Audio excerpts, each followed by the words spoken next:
Another new theme park is opening here in the UK as early as summer 2026. We've gone from having no new theme parks to hoarding them all. With under 100 days till a new theme park in Orlando opens, we have some new footage and some cool information to share about it. And alongside new construction, testing, reopening dates, and a lot of budget cuts, there is also this thing that is going up at the minute.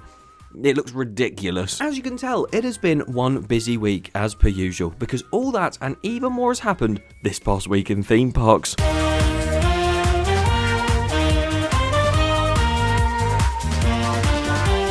Yes, we're back again for the most consistent series ever created in the history of planet Earth. Every week so far in 2025, we have looked at the past week, that week, in the theme park industry. And I cover all of the different stories happening across the world. So if you want to skip to specific ones, use the video progress bar chapters below. And if you haven't already, use the subscribe button too. Something insane is going to happen later this week within the theme park industry, and I'm going to make a separate video about it, not in this series, so subscribe so you don't miss it. But I'll be talking about that later on, once we've delved into all of the different news, and let's start.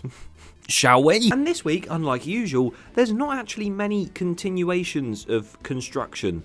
For once. Besides the fact, Fire Runner, the new RMC Raptor coming to Lost Island theme park over in America, has had track and supports delivered to the site. I believe this is just going to be the generic RMC Raptor stock sort of layout, so nothing special, but still a good ride. And I can't wait to ride 2 RMC Raptors later this year in the form of Yoi at Walibi, Holland. Because now track is complete, testing has taken place, they have shown some photos of what I can presume to be the front entrance sign. And the theme of this ride, just from that front entrance, I have no clue about. I got told that Yoi was supposed to be pronounced Joy, and they just did it to sort of symmetralize, nice word, symmetrical, and a Y instead, so it fits. So I'd have thought it'd be a happy theme, but this looks scary, like 13 at Alton Towers vibes. I don't know what's going on. And talking of themed areas, Kennywood in America again used to have a Thomasland. That is right. Drayton Manor has one here in the UK. There's probably one elsewhere, and I know there is because it's a very strange one with a very, very weird dark ride. And Kennywood does have one too, but they will have that no longer because they will be retheming that area into something else. I said a few weeks back they were being quite cagey about the Thomas IP, and now Thomas is no. And the park have also said that Steel Curtain, their SNS roller coaster that is huge and not been open for a year, will be back for the 2025 season with its brand new supports, because that has been hard at work this week too. You can see these sort of cranes that are massive against what is a massive structure, and they are working to make those supports a little bit more, you know, thick and able to withstand high force. Might be the smartest thing I've ever said, but that is great to see, as is Carowinds adding a brand new roller coaster. Camp Snoopy is the area it's in. Snoopy's Racing Railway, we've known that for quite a while, but here is the train for that ride on site. I actually really like the look of that train. I hadn't seen that before, and as much as this is just a kids family friendly steel launch roller coaster, that train does look incredible. Talking of trains doing their thing on roller coasters, what a segue that is. Objectif Mars over at Futuroscope in France hasn't been spinning for quite some time. Now, as much as this isn't one of those spinning coasters that is the sole thing they rely on, it adds to the experience. And since in 2023 a lithium battery in the train exploded and set on fire, the rotating cars of the ride were disabled from that point onwards until now, because they are returning. Good to see that. Top Thrill 2 over in Cedar Point, with that very troubled history it has now been confirmed by the communications director at the park, Tony Clark, to definitely be reopening on May the 3rd. Well, I say definitely.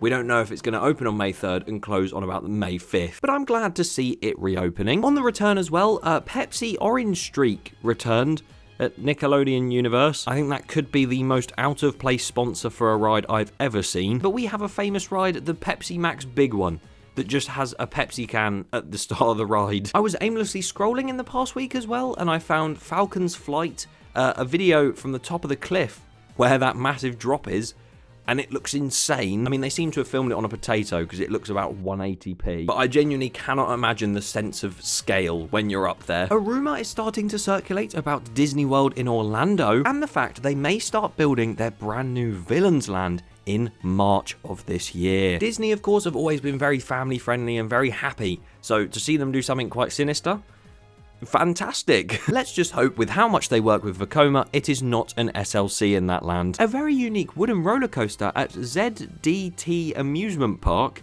what a name for a park, called Switchback has supposedly been sold to another park. Now yeah, sure, a wooden roller coaster, who cares, but this wooden roller coaster is a boomerang.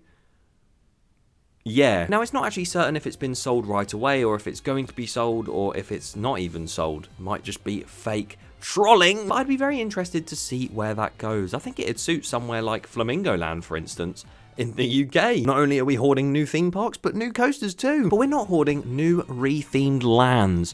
Especially because we're not in America. And we're not at Kentucky Kingdom, because they have decided to retheme a huge portion of their park into what they are calling Discovery Meadow. And it's going to look really nice, very natural sort of stylization. And they're renaming a lot of their rides. There's one that's not being renamed, but most of them are, including their RMC Storm Chaser turning into Wind Chaser. Much like their wooden roller coaster they're renaming from Thunder Run to Woodland Run. Maybe storms and thunder are way too menacing for that park. Maybe when the storms do come over to them, they just push them away.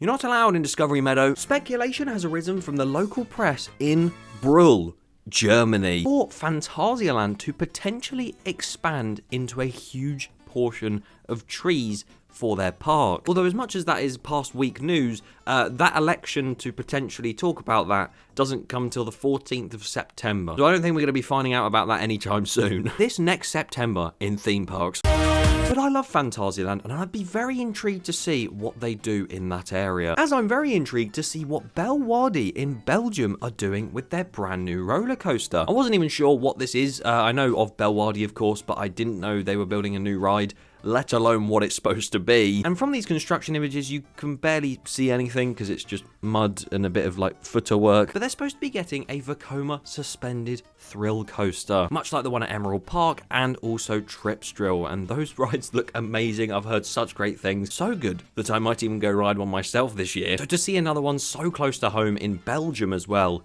it's going to be amazing, and it'll be great for that park. Subscribe so you can keep up to date on when that goes up, and so you don't miss what is probably going to be one of the most insane events ever in the theme park industry, the implosion of Kingda Car. The world's tallest and fastest roller coaster when it operated, it has been closed since the end of last season. There were rumours of it going, it closed, and now we have the announcement of the implosion taking place, and it should have already happened. But due to some high winds in the area, they have had to delay it a little bit longer. And I genuinely can't wait much longer to see this happen. They've rigged the explosives right at the bottom of it. It is ready to go. They're just waiting for the wind to calm down, which is potentially today. So knowing me, when I upload this video, it's happening the minute I click upload. I actually have the detonation button in my room.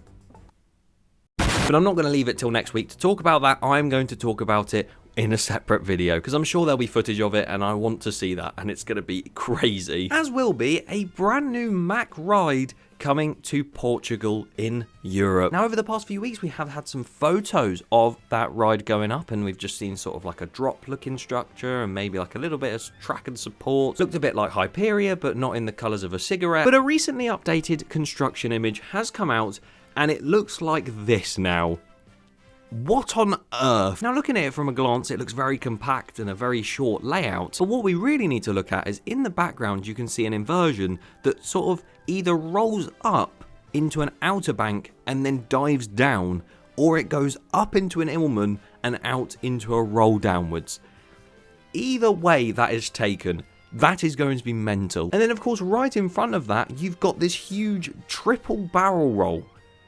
What? And of course, that is not the entire ride, and shout out to this person here. They've actually made a no limits creation of the sort of layout that we can expect, and it's going to feature a launch into that top hat right at the start and going down into what we can see has been built already. This might have some insane airtime off that top hat and just some really cool inversions on it. Well, Colossus has 4 barrel rolls, so maybe it's not quite as good. And talking of Mack rides, they are on a madness recently, because not only are they constructing the Portugal Mack roller coaster, but at the same time, they're making dark rides too. Ghostly Manor here in the UK, a gameplay theatre style dark ride by Mack Rides, that's actually had its facade completely revealed. and the scaffolding taken down. But the same ride type over at Europa Park is being built, and we talked about that last week. Some photos of the inside came out. This week, we have testing footage of that. Ed and Edda's Grand Prix Adventure. Got it right that time. And it looks a lot darker in there on this one. I think Ghostly Manor looked a lot more sort of, wooden. This looks a lot more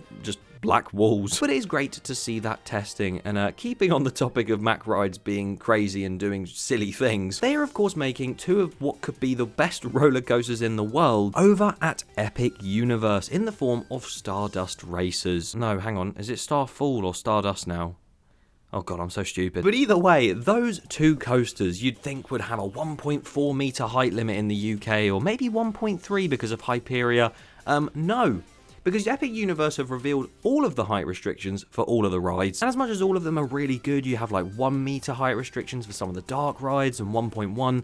Stardust is somehow a 1.22 meter tall height restriction. It's just mad how much technology has advanced. And that actually leads me nicely onto another thing that's been discovered at the Epic Universe site recently. And that is what I can only describe as the fact that, of course, they have a How to Train Your Dragon area. They've actually gone and trained a dragon. To see this thing like nodding its head and like bouncing around and stuff, just crazy, man. And it's going to be at Epic Universe, whether it be a meet and greet character or on a ride, I don't know. Genuinely can't wait to visit that park. And you know where I can wait to go to? The UK, because sadly I am already in the UK. First of all, I want to say I am deeply upset, not only about being in this country, but also because the Universal Bedford site had a pinpointed location on it for DigitalDan and Thrill Riders, the field recording location, and that is now gone. I moderately dislike whoever removed that at Google, but talking of Universal Studios Bedford, the Mirror believes that they will have the final sign-off for this park be made in the next few weeks. And there's some very interesting details after that, but I'm sure a field episode will be coming out soon all about that, but I can't guarantee it. Blackgang Chine down at the Isle of Wight. Yes, I don't think I've reported on this park at all in this series. They've actually gone and repainted their pirate ship. It's a nice red and black colour, Jolly Robin it's called, and yeah, looks really nice that. And talking of repaints, Infusion at Blackpool Pleasure Beach has been spotted with a slight repaint on a part of the last couple turns into the station. God damn it, I wanted it to be removed this season. Don't know where they're getting the money from to do that, but fair enough. And on top of that, just outside the park, you can see those really weird, colourful buildings that just lie across the front promenade and they have no purpose whatsoever. Planning permission has been granted for the Pleasure Beach to build brand new apartments along there. Now, I don't know if they're just refurbished or they're going to be completely brand new buildings, but more hotels at Blackpool. Just what you need. Although I really hope that gyro swing is still going ahead. And speaking of Blackpool, they have a couple different Merlin attractions further up the promenade. One of which is Sea Life, and it's not looking good for that one and many other Sea Life attractions around the world, because a Sky News article came out suggesting that Merlin are looking to sell off a lot of Sea Life attractions. If Merlin couldn't seem any worse at the minute, this has done it for them. Not only that, but the theme parks as well. We've had official confirmation of some of the event calendars from the parks, including the fact the only events at Alton Towers this year are Fireworks, Scarefest, and Christmas, in which Scarefest has more days, but Fireworks has one less day, so only 2 days of fireworks this year. Yay! And there's also some days in the year, weekdays specifically, that the park will be shutting on, and just what is happening at Merlin, man? I feel like I'm saying it every single week, because I am. Because every time there's something about them, I don't know, selling off an establishment like Sea Life, or I don't know, laying off staff, which just sucks, or getting rid of these events. It's just so sad to see, and I really hope they find their feet eventually. Rest in peace, some of the best events we've seen at these parks. But tell you who's not gone, Fiona Eastwood, current CEO of Merlin Entertainments. Because despite the fact Merlin looks to be on a downwards trajectory, she's now been made the official CEO, the permanent one, not just a step in for Scott O'Neill. Yeah, I wish I had the best of luck. Please don't kill off Merlin. But on a positive note, some of the parks in the UK have opened this weekend for the February half term, such as Legoland, Alton Towers.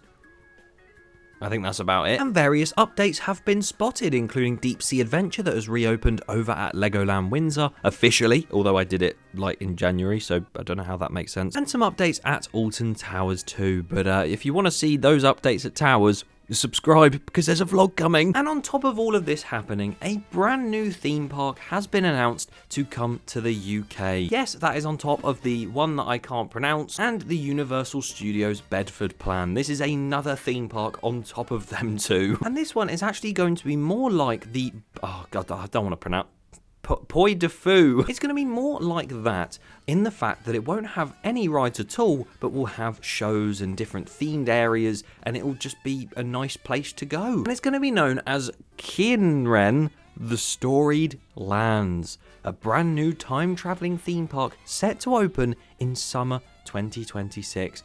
If the final planning gets approved. And from the map, this actually does look quite interesting, because you can see some really nice buildings off to the left, some sort of arenas like right in the center. I don't really know what they are, but they look quite cool. There's like a seating area with potentially a restaurant or a bar. There's like a campfire thing in the center under that massive structure, and it just looks like it is going to be quite a nice place to go. And yeah, loads of different shows, like you can see here. There's one with like a, I don't know, that looks like a big fish coming out of the water. There's like a tree looking thing.